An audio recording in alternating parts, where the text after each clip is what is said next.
Good morning. Welcome back to the Pick and Coop Farmstead. I'm Debbie, and I had a request from one of my friends yesterday. She would like me to post a video on growing sweet potato slips.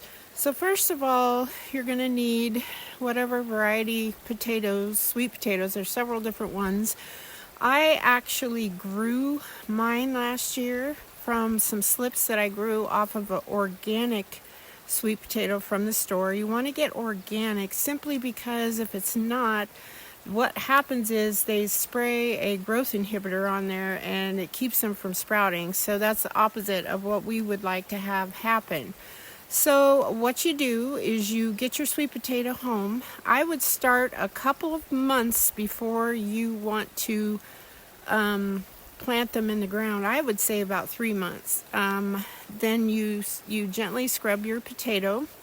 You're going to put it upside down where the pointy part, or not necessarily upside down, the pointy part goes in the water. So what you want to do is you've got your jar here. You can see these guys are what's known as the slips. This is what you want to do, grow. So then you put it in a jar of water. About a third of it stays above the water. I just used toothpicks. These were little guys that I had. I saved my big ones to make dehydrated dog jerky. That's another video. And then I keep mine in my kitchen windowsill just so I have to pay attention to it every day. You put the toothpicks. I usually use about 3. If it's a bigger potato, you might want to use those little wooden shish kebab type things that you can buy at the Dollar Tree. Super cheap. They work great. And then the object is to get the root system to grow. And it takes a while. You have to keep looking at it, and then all of a sudden you'll start to see the roots grow. You want to change the water on these, probably I would say every 2 to 3 days, just so it doesn't get stagnant and start rotting your potato. Then once you start getting these little slips popping out, you'll see the little leaves. And then once they get to the point where they're about 4 to 6 inches tall, then what you want to do is gently move it away from the potato. I'm going to show you right here. I'm going to get my finger out of the way.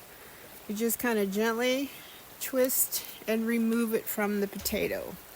Now you're left with this. So what I like to do, since you are putting it in water, take off the lower leaves,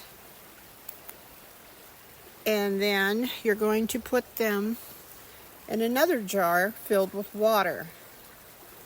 As you can see, these guys, once they get to this stage, they grow roots really quickly.